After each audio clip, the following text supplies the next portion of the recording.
বৃহস্পতিবার রাতে ইসরায়েলের রাজধানী তেল আবিব সহ বেশ কিছু জায়গায় বেজে ওঠে সতর্কতামূলক সাইরেন। জেরুজালেম, ইলাতে, পশ্চিম তীরসহ 10টির বেশি অঞ্চলে সাইরেন বেজে ওঠে একযোগে। নিরাপদ স্থানে আশ্রয় নেন সেখানকার বাসিন্দারা। ইসরায়েলি সেনাবাহিনীর দাবি, ইয়েমেন থেকে নিক্ষেপ করা ক্ষেপণাস্ত্র ও ড্রোন হামলা সফলভাবে প্রতিহত করেছে তারা। ইসরায়েলের দক্ষিণাঞ্চলীয় বন্দরনগরী ইলাতে হুতিদের ড্রোন আঘাত হানে একটি হোটেলে। ড্রোনটি আছড়ে পড়ার সঙ্গে সঙ্গেই সেখানে আগুন ধরে যায়। যদিও হতাহতের কোনো খবর পাওয়া যায়নি। হুতি গোষ্ঠী এক বিবৃতিতে জানিয়েছে, গাজায় আগ্রাসন বন্ধ না করলে ইসরায়েলের বিভিন্ন লক্ষ্যবস্তুতে হামলা অব্যাহত রাখবে তারা।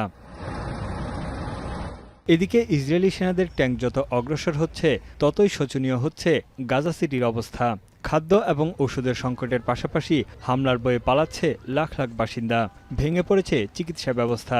যে যেভাবে পারছে জীবন বাঁচাতে ছুটে বেড়াচ্ছে।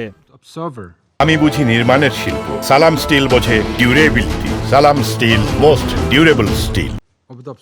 এমন অবস্থায় জাতিসংঘের নিরাপত্তা পরিষদের বৈঠকে গাজায় অবিলম্বে নিঃশর্ত ও স্থায়ী যুদ্ধবিরতির একটি খসড়া প্রস্তাব করা হয়। যুদ্ধ বন্ধ করে গাজার উপর ইসরায়েলি নিষেধাজ্ঞা প্রত্যাহার সহ ত্রাণ সরবরাহ অব্যাহত রাখার শর্ত দেয়া হয়।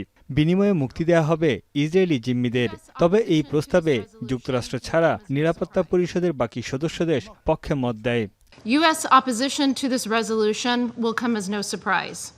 It fails to condemn Hamas or recognize Israel's right to defend itself, and it wrongly legitimizes the false narratives benefiting Hamas, which have sadly found currency in this council. Hamas বলছে, গাজা সিটিতে আক্রমণ চালিয়ে ইসরায়েল প্রমাণ করছে তারা জিম্মিদের জীবিত বা মৃত কোনো অবস্থাতেই ফেরত চায় না। আগ্রাসন বন্ধ করে এই বিষয়ে ইসরায়েলকে দ্রুত সিদ্ধান্ত নিতে হবে, তা না হলে তাদের ভাগ্যেও করুণ পরিণতি আছে বলে হুঁশিয়ারি জানিয়েছে হামাস। ইসরায়েলি সংবাদ মাধ্যমে দেয়া এক সাক্ষাৎকারে ফিলিস্তিনকে রাষ্ট্রের স্বীকৃতি দেওয়ার প্রতিশ্রুতি পুনর্ব্যক্ত করেন ফরাসি প্রেসিডেন্ট ইমানুয়েল ম্যাক্রো। এ সময় তিনি বলেন, পশ্চিম তীরে ইসরায়েলের বসতি সম্প্রসারণের পরিকল্পনা দ্বিরাষ্ট্র গঠনের নীতিকে নষ্ট করে ফেলবে। What we propose is to have a mandate of the United Nations and an international force to say some troops could be deployed in order to secure the place. We can accelerate as well and scale up the ongoing training of police people and security forces in the hands of the Palestinian authorities. ইসরায়েলের বিরুদ্ধে যথাযথ ব্যবস্থা নিতে উঠে পড়ে লেগেছে ইউরোপের আরও দুই দেশ, স্পেন ও জার্মানি। ইসরায়েলের সঙ্গে বাণিজ্য চুক্তি স্থগিত করার জন্য ইউ কমিশনের প্রস্তাবকে সমর্থন জানিয়েছেন স্পেনের প্রধানমন্ত্রী পেদ্রো সানচেজ। আর জার্মান চ্যান্সেলর ফ্রেডরিক মায়ার্স বলেছেন, 1 অক্টোবরের আগেই এ বিষয়ে সিদ্ধান্ত জানাবে জার্মানি।